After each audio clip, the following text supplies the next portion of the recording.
नमस्कार, जनपद न्यूज में आपका स्वागत है। देश दुनिया की तमाम खबरों के साथ मैं हूं हेमेंद्र सिंह। ड्रीम गर्ल के नाम से मशहूर अभिनेत्री हेमा मालिनी ने सोमवार को मथुरा लोकसभा सीट से नामांकन का पर्चा दाखिल किया है। इससे पहले वो वृंदावन पहुंचकर बांके बिहारी के दर्शन भी करने पहुंची थीं। इस दौरान मुख्यमंत्री योगी आदित्यनाथ भी मौजूद रहे। मथुरा के सेठ बीएन पोद्दार इंटर कॉलेज में हेमा मालिनी के समर्थन में एक सभा का भी आयोजन किया गया है, जिसमें योगी आदित्यनाथ संबोधित करेंगे। उत्तर प्रदेश के पहले चरण के लोकसभा चुनाव में नामांकन के लिए आज आखिरी दिन है। गौरतलब है कि निर्धारित कार्यक्रम के मुताबिक हेमा मालिनी सुबह 11:30 बजे के करीब कलेक्ट्रेट पहुंची। उन्होंने जिला निर्वाचन अधिकारी को नामांकन पत्र दाखिल कराया। नामांकन का आज आखिरी दिन था। 26 मार्च को नामांकन पत्रों की जांच की जाएगी। 28 मार्च को नाम वापसी का अंतिम दिन है। 28 मार्च को ही दोपहर 3 बजे के बाद पहले चरण के उम्मीदवारों की अंतिम सूची जारी कर दी जाएगी। आपको बता दें कि देश के सबसे बड़े राज्य उत्तर प्रदेश में भी 7 चरणों में मतदान होना है। पहले चरण का मतदान 11 अप्रैल को, दूसरे चरण के लिए 18 अप्रैल, तीसरे चरण के लिए 23 अप्रैल, चौथे चरण के लिए 29 अप्रैल, पांचवें चरण के लिए 6 मई, छठे चरण के लिए 12 मई और सातवें चरण के लिए वोटिंग 19 मई को होगी। नतीजे भी 23 मई को आएंगे। भारतीय जनता पार्टी ने विजय संकल्प सभा का आयोजन अमेठी विश्वविद्यालय नोएडा में किया। कार्यक्रम में बतौर मुख्य अतिथि सुषमा स्वराज मौजूद रहीं। इस अवसर पर विदेश मंत्री सुषमा स्वराज ने कहा कि उन्होंने मौजूदा लोकसभा चुनाव के प्रचार का रविवार को श्री गणेश किया है। सुषमा स्वराज ने कहा कि पुलवामा और उरी में जब आतंकी हमला हुआ तो उसका करारा जवाब भारत ने दिया था। 2008 में मुंबई हमले के दौरान सरकार ने पाकिस्तान को कार्रवाई के लिए कहा, लेकिन मोदी सरकार ने सर्जिकल स्ट्राइक और एयर स्ट्राइक कर पाकिस्तान को जवाब दिया। बीजेपी ने 2014 में जो वादे किए थे, आज हम उसका हिसाब देने आए हैं। पिछली सरकार पर हमला बोलते हुए उन्होंने कहा कि कांग्रेस ने एक एम्स बनवाया था और हमारी सरकार ने 5 सालों में 14 एम्स का निर्माण करवाया है। अलीगढ़ के अतरौली स्थित मैन बाजार में चोरों ने जंगला काटकर 3 दुकानों से चोरी कर ली। इससे नाराज दुकानदारों ने अपनी अपनी दुकानों को बंद कर नाराजगी जाहिर की है। बताया जा रहा है कि घटना रात्रि करीब 12 बजे और 2 बजे के बीच में हुई है। उस समय दुकान के नज़दीक ही लेपर्ड पुलिस मौजूद थी, जो सीसीटीवी कैमरे में भी कैद हुई है। जिस समय चोरी हुई उस समय वहां पर पुलिस नजर आ रही है और उसकी गाड़ी भी दिखाई दे रही है। आम आदमी पार्टी की तिमारपुर रैली रद्द होने से दिल्ली के मुख्यमंत्री अरविंद केजरीवाल पुलिस के अधिकारियों पर काफ़ी भड़के हुए हैं। उन्होंने बीजेपी पर दिल्ली पुलिस के जरिए तिमारपुर रैली रोकने का आरोप लगाया है। साथ ही उन्होंने दिल्ली पुलिस से भी सवाल किया है कि 5 सालों में उसने बीजेपी की कितनी रैलियों को इजाज़त नहीं दी। आपकी माने तो केजरीवाल शनिवार को दिल्ली के शकूरपुर और तिमारपुर बस्ती इलाके में एक रैली को संबोधित करने वाले थे।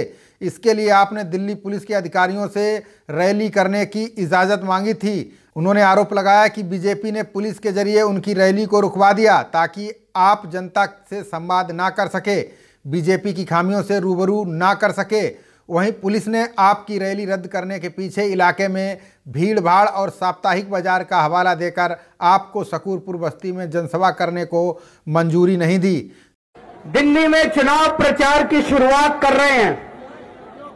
आज मेरी 2 रैली थी। एक रैली यहां हो रही है और एक रैली शकूर बस्ती में थी। भाजपा वालों ने, भारतीय जनता पार्टी वालों ने पुलिस को कह के मेरी शकूर बस्ती की रैली कैंसिल करा दी। पुलिस कह रही है जी वहां पे हम कानून व्यवस्था का इंतजाम नहीं कर सकते। बताओ, 2-4 हजार आदमियों की कानून व्यवस्था का इंतजाम दिल्ली पुलिस नहीं कर सकती, ऐसा हो सकता है? तो ये तो भाजपा वालों ने, पुलिस भाजपा के अंडर में आती है, भारतीय जनता पार्टी के। भारतीय जनता पार्टी वालों ने पुलिस को कह के मेरी रैली कैंसिल करा दी। क्यों कैंसिल कराई? उनको, भाजपा वालों को पता है कि अब वो हार रहे हैं दिल्ली के अंदर। 7 सीटें भाजपा वाले हार रहे हैं दिल्ली के अंदर, तो वो पूरी कोशिश करेंगे अगले 1-1.5 महीने में हमारे चुनाव प्रचार में तरह तरह की बाधाएं डालने की, हमारी रैलियां कैंसिल कराने की, हमारे रोड शो कैंसिल कराने की, पुलिस का दुरुपयोग करने की। पर भैया चिंता मत करना, पिछले चुनाव के पहले भी ये सब किया था उन्होंने, लेकिन दिल्ली की जनता ने 70 में से 67 सीट दे दी थी, भाजपा के मुंह पे तमाचा मारा था। इस बार भी 7 सीटें आम आदमी पार्टी को देगी दिल्ली की जनता। दिल्ली विधानसभा में नेता प्रतिपक्ष बीजेपी नेता विजेंद्र गुप्ता ने कहा कि केजरीवाल बौखलाहट में बीजेपी पर झूठे आरोप लगा रहे हैं, जबकि असलियत यह है कि लोग आपकी रैली में आ ही नहीं रहे हैं। यूपी में चुनाव बिगुल बज चुका है। सभी पार्टियां अपने अपने नेताओं को जनता के बीच उतारने में लगी हुई हैं। लोक जनशक्ति पार्टी के प्रदेश अध्यक्ष मनोज पाठक ने प्रेस वार्ता कर बताया कि हमारी पार्टी लोगों का विकास और लोगों का साथ देने वाली पार्टी है। अगर लोक जनशक्ति पार्टी की तरफ से लोकसभा श्रावस्ती से हमको टिकट मिलता है तो हम पूरी तरह से तैयार हैं। लोक जनशक्ति पार्टी के प्रदेश अध्यक्ष ने बताया कि पहले की सरकारों ने लोगों को ठगने का काम किया है। हमने अपना आवेदन कर रखा है। इसका फैसला तो शीर्ष नेतृत्व जो है करेगा कि कहाँ से चुनाव की इसको क्या करना है और कितनी सीटें हमारे उत्तर प्रदेश में हमको मिलेंगी, ये तो हमारा शीर्ष नेतृत्व ही बताएगा आगे। हमारा मुद्दा है कि भ्रष्टाचार के विरुद्ध हो, करप्शन के विरुद्ध हो, सपा सरकार बसपा में जो लूटपाट हुआ है उसके भी जो है खुलासा हो और लोकसभा श्रावस्ती का सुदृढ़ विकास हो, जो भी आधे अधूरे विकास जो पड़े हैं वो पूर्ण हो और एनडीए सरकार ही ये सारे कार्यों को कर सकती है। भारतीय जनता पार्टी के केंद्रीय मंत्री कलराज मिश्र का हरियाणा की एक सभा में विवादित बयान देने का मामला सामने आया है, जिसमें वो बीजेपी के खिलाफ प्रदर्शन कर रहे गुर्जर समुदाय के लोगों को गोली मरवाने तक की धमकी देते हुए दिखाई दे रहे हैं। कांग्रेस प्रवक्ता रणदीप सुरजेवाला ने इस रैली का एक वीडियो अपने ट्विटर अकाउंट पर शेयर किया है। सुरजेवाला का दावा है कि कलराज ने रैली में कृष्णपाल गुर्जर के खिलाफ नारेबाजी कर रहे लोगों को कथित रूप से गोली मारने की बात कही। हालांकि कलराज मिश्र ने इस वीडियो को तोड़ मरोड़ कर पेश करने का आरोप लगाया है। पूरे देश भर में मोदी के लिए और हम मोदी का वातावरण खराब कर रहे हैं। चुनाव लड़ना यही मापदंड नहीं मित्रों, हमें बड़ा खराब लगा। अगर हमारा प्रदेश होता तो मैं नीचे उतर कर वही बात करता। रामपुर में भाजपा के महासंकल्प कार्यक्रम में मंच से केंद्रीय मंत्री मुख्तार अब्बास नकवी ने कहा, एक तरफ पाकिस्तान सबूत मांग रहा है तो दूसरी तरफ हिंदुस्तान में बैठे कांग्रेस सपा बसपा सवाल उठा रहे हैं। चोट पाकिस्तान और आतंकवादियों को लग रही है और चीख कसाब की निकल रही है। कसाब यानी कांग्रेस सपा और बसपा को चोट लगती है। ये सच्चाई है। पाकिस्तान और आतंकवादियों की जुगलबंदी का सूद ब्याज से हिसाब लिया जाएगा। भाजपा के केंद्रीय मंत्री मुख्तार अब्बास नकवी ने कहा कि कुछ लोगों ने गालियां बकने का गैंग तैयार किया है, जिसमें देश के प्रधानमंत्री जी को भी गालियां दे रहे हैं। हमें इसकी चिंता नहीं थी, लेकिन गाली गैंग ने नरेंद्र मोदी के अलावा सुरक्षा बलों और भारतीय सेना को भी गालियां देना शुरू कर दिया है, जो देश के लोगों को स्वीकार नहीं है। देश के सम्मान, देश के स्वाभिमान और देश की सुरक्षा को गाली दे रही हैं, अपमान कर रही हैं, बदनाम कर रही हैं। उनको परास्त करने का चुनाव है, उनको शिकस्त देने का चुनाव है। मोदी जी के खिलाफ एक गाली गैंग तैयार हुआ है।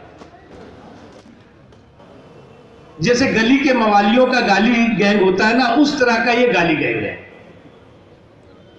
जिस दिन से आपने, देश की जनता ने जनादेश दे करके नरेंद्र मोदी जी को देश का प्रधानमंत्री बनाया है, उस दिन से ये बेचैन आत्माएं शांति से नहीं बैठी। जितना भी अपमान कर सकते हो, जितना भी झूठ बोल सकते हो, जितना भी गाली दे सकते हो, ये गाली गैंग सड़क के और गली के मवालियों की तरह गाली बक रहा है। उसका हम जवाब दे रहे थे, हमें उसकी चिंता नहीं थी।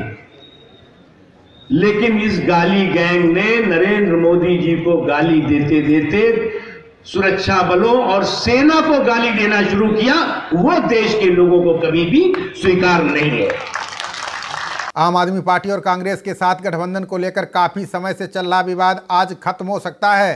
कांग्रेस अध्यक्ष राहुल गांधी ने इस मुद्दे पर आज दिल्ली कांग्रेस के पदाधिकारियों की अहम बैठक बुलाई है, जिसमें गठबंधन को लेकर फैसला लिया जा सकता है। बता दें कि शीला दीक्षित खेमा अरविंद केजरीवाल के साथ गठबंधन के खिलाफ है। वहीं पीसी चाको और दिल्ली प्रदेश कांग्रेस कमेटी पूर्व अध्यक्ष अजय माकन आप के साथ गठबंधन करना चाहते हैं। कांग्रेस अध्यक्ष राहुल गांधी ने सोमवार सुबह 10 बजे दिल्ली कांग्रेस के नेताओं को अपने आवास पर बुलाया। सूत्रों की माने तो इस बैठक में दिल्ली प्रदेश कांग्रेस कमेटी की अध्यक्ष शीला दीक्षित, और दिल्ली कांग्रेस प्रभारी पीसी चाको को शामिल होने के लिए कहा गया है। इस दौरान आपके साथ गठबंधन को लेकर कोई निर्णय लिया जा सकता है। देश दुनिया की तमाम खबरों के लिए देखते रहिए जनप्रवाद। नमस्कार।